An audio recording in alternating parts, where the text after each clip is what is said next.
Good morning, good afternoon, and good evening, ladies and gentlemen. This is Citizen JV, and today we're going to be talking about Prince of Persia: The Sands of Time. This is one of my most interesting and very well intricate of detailed type of games that I've known to love from back in the day, whether if you played it on GameCube, PlayStation 2, Xbox, and on PC. However, what I really want to talk about this game in general are the specific mechanics of this game. And basically, I'm going to be doing a title for my thumbnail on this game called Of Dagger and Hourglass. And there's a play on words with the Dagger and Hourglass because this game is actually pertaining to a dagger known as the Dagger of Time and the Hourglass that contains the Sands of Time. So I think that's going to be quite cool. But to heretofore, we're going to talk about this game.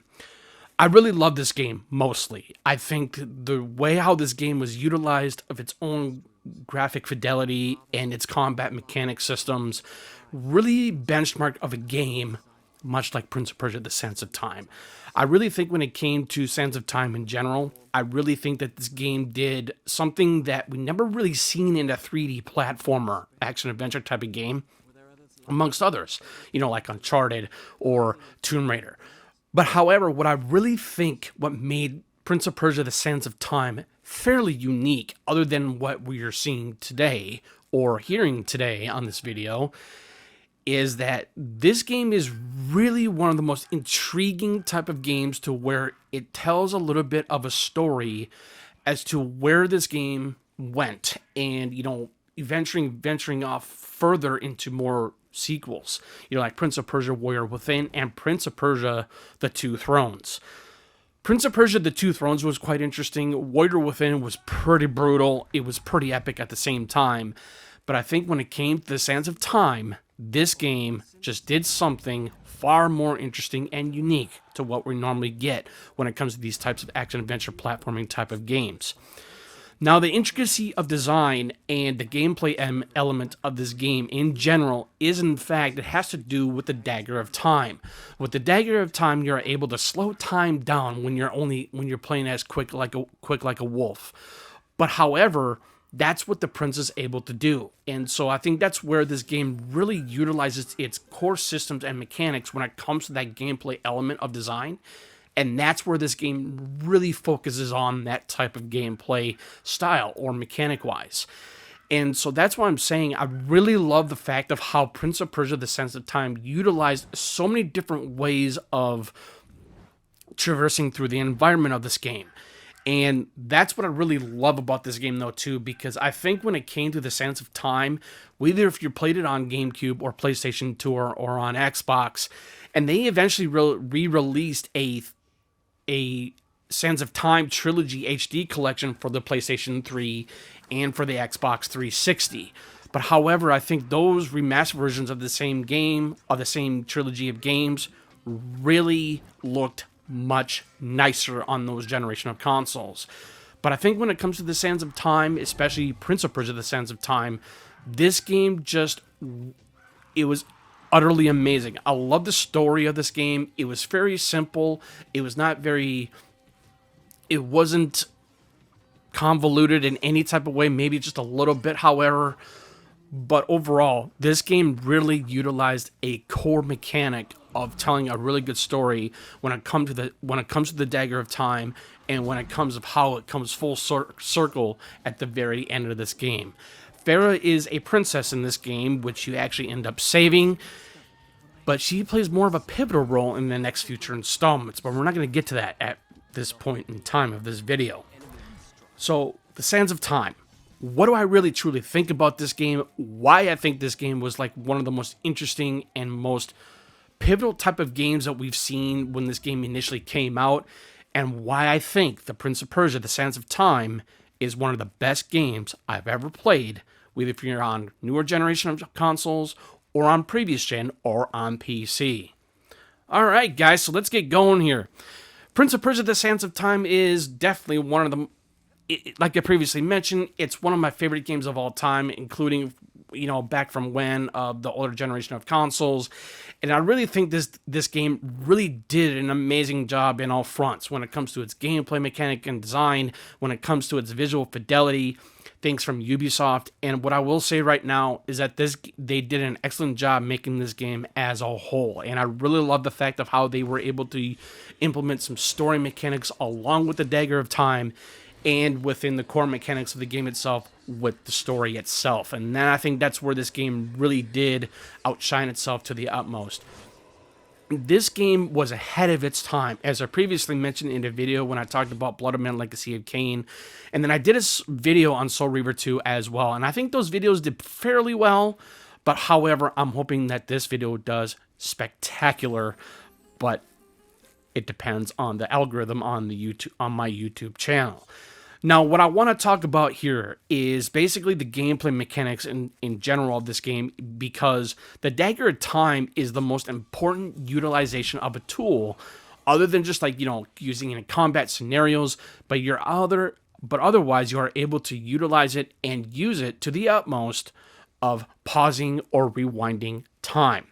Now, when you have traversal-wise, basically in specific reasons, you're able to rewind back time by saving your life. You can rewind back time by utilizing that of walls breaking down, and you want to be able to cross or run across those. If you want to be able to do that, you are able to rewind back time if you screwed up, and then you can go traverse that wall, run over that wall again. That's what I love about Prince of Persia: The Sands of Time. I mean, Warrior Within did that, and the Two Thrones did that as well. But what I think about the Sands of Time, this game really did a lot of things that I wasn't really quite expecting. I was inspired by this game. I was awestruck. I was amazed of the mechanics of the visual fidelity of this game. They did a fantastic job of utilizing how they were going to implement the way how you're able to do combat scenarios and traversal wise. And that's what I think that's why one of the reasons why I think I love this game so much. And it's a shame that they have not made an HD remastered collection to the newer generation of consoles, which I would love to see, because I will literally play the shit out of these games, pardon my language. But overall, I think that this game did something that I think a lot of people weren't really quite expecting, because of the fact that it was the gameplay mechanics and its systems. It was the visual fidelity of the game in general, and it was to the core aspect of where this game was going to go in terms of doing spin-offs or sequels, which they actually ended up doing after the Sands of Time game, which I previously mentioned, which is Warrior Within and the Two Thrones. But however, I think when it comes to the Sands of Time, this game is just, like I said, it's so good. I think when it came to the gameplay mechanics in this game, I love the way how you can be able to refuel your Dagger of Time and being able to manipulate time and space with the Dagger of Time. And it's so cool how you're able to utilize that type of combat aesthetic. And I think that's where this game really that's where the game really shined to the utmost. And that's why I think that Prince of Persia: The Sands of Time did an amazing job in the combat front when it comes to the Dagger of Time. Now, but overall, I would say the gameplay in this game, it's pretty simplistic. It's not hard to fixate on it. It's pretty easy to do. It just has to do with, you can be able to dodge. I don't think you can parry, if I remember correctly. And you can do different types of moves in this game to utilize and defeat your enemies. And that's one of the greatest things, what I really love about this game as well. But when you parry your enemies in this game specifically, you're actually able to pause that enemy in doing a finishing off move, which is, I call that a special move, of course, for like fatality in a certain way. But however, I think that's where this game really does a magnificent job of its core mechanic gameplay systems. And I think that's where this game really just does it wonders. I really think when it comes to its graphic fidelity and its visual fidelity, it's inspiring. It's awestruck. It's amazing. And I would really love to see a game like this, remastered. Because for what I understand as well, they are coming out with a remake for this game. And I can't wait to see when that when that game comes out, but I'm sure that it's going to look absolutely gorgeous. But like I said, we don't know when that game's going to come out, but it will be coming out eventually. And as far as I know, it is not canceled. It is still in the works from Ubisoft India, if I remember correctly. But however, I think that's where this game really does a magnificent job of its graphic fidelity and its video fidelity quality. And that's where I think that this game really utilizes that to the utmost and further extent of the truth when it comes to Prince of Persia: The Sands of Time.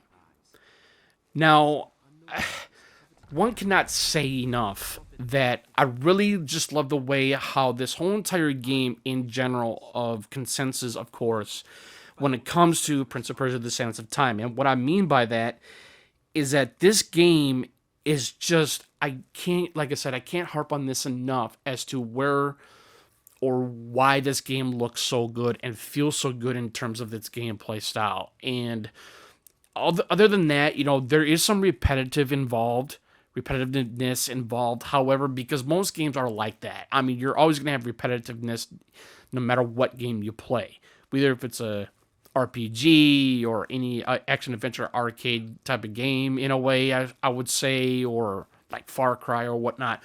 But even still, you're still going to get a matter of interesting progression. I think that's one of the things what I really greatly appreciated about this game as well, is that I was thoroughly impressed with its story and how it progressed from every single part or every single level of this game. And that's where this game, I think, just does something far unique from what we normally see in other games to this type of nature, or samey, as it were. But however, I still think that Prince of Persia: The Sands of Time, even possibly today, if you're playing on older generation of consoles or on PC, I still think that this game still looks absolutely amazing, and I'm thoroughly impressed with it.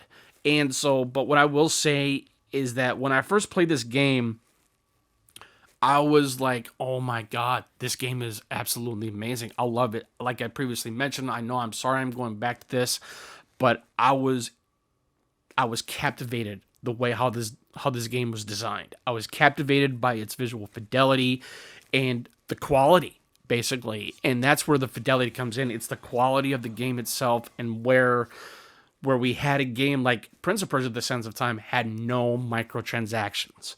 And so I'm not going to talk about that. That's going to be totally entirely separate. So my apologies on that. But however, I think Prince of Persia: The Sands of Time, like I previously mentioned, it still holds up. I really do believe that. And if you're interested in going back into some nostalgia gaming, other than myself, I do highly recommend playing this game for newcomers who have not played this game at all, or even the series for that fact. But however, I think when it came to The Sands of Time, this game it's short. It's nothing but short of amazing. I mean, a lot of people are saying that this game is quite short, but there is a little bit of exploration involved. There is some puzzle solving, of course, but you can still get a good amount of core gameplay out of this game, or hours of gameplay. And that's where I'm saying it's like, I really think that's where The Sands of Time, especially Prince of Persia, is, like I said, it's still one of my favorites. And so what I will say is that I'm still thoroughly impressed with it, and I'm sure that there are we've recently had a release of a game, I think it came out today, which is known as Prince of Persia: The Lost Crown. I actually played the demo of that, and I'm going to talk a little bit about that though too. It's kind of like relevant to the series in a way, but not sort of really. But I played the demo, and I will say it's like I liked it to a certain degree, but at the same time, I didn't. And I think it has to do with the fact that I do like Metroidvania type of 2D platformer type of games like that, like Castlevania Symphony of the Night. But I think, playing more games like Prince of Persia or similar to, I'm just not a big fan as I used to be when it comes to those 2D side-scroller type of games. And it has nothing to do because of Prince of Persia: The Lost Crown, of its 2D side-scrolling type of gameplay mechanics and vice versa. It was just the fact that I don't know. I just couldn't get used to it. I thought that the controls were really good. They were very responsive and very intuitive in their own unique style of way. But however, I don't know. There was just something about it that, to me, it just felt a little off. So what I want to say, but overall, I still think that the Sands of Time, Prince of Persia: The Sands of Time, still maintains its structure of an amazing game. You know, as I previously mentioned, with its combat systems, with its focus of the dagger and how to utilize it in most scenarios, and I think it's great. It's fascinating, and I think it's definitely one of the best things I've ever seen when it comes to a game like Prince of Persia: The Sands of Time. And for those of you who do not know, before the first Assassin's Creed came out back in 2007, is that game was actually supposed to be called Prince of Persia: Assassins, rather than becoming Assassin's Creed. And so I thought that it sounded like a very interesting concept, but the reason why they decided not to do it that way is because they wanted to have Prince of Persia and the Assassin's Creed game very much separate, because they thought it wasn't going to sell. And so I suppose I could agree with that, but however, I still think that was a very interesting concept. And like I previously mentioned, for those of you who did not know about that, now you know. But overall, what I will say is that I do highly recommend playing this game, even in 2024. And so I really think that this game is going to be one of the most pivotal and very interesting games to date when it comes to a game like Prince of Persia: The Sands of Time. And that's where I'm hoping to get more games like this game, but in much more realistic ways. You know, like HD fidelity or graphic fidelity and vice versa, and still a good story. So, but anyways, this is Jake from Citizen JV. Thank you for tuning in. But if you like this content, please feel free to put a like and subscribe and hit that notification bell. And you guys have a good rest of your week and weekend, and I will chat with you guys later. And I'm hoping to make more future videos here on my channel. And like I said before, you guys have a good one. Peace.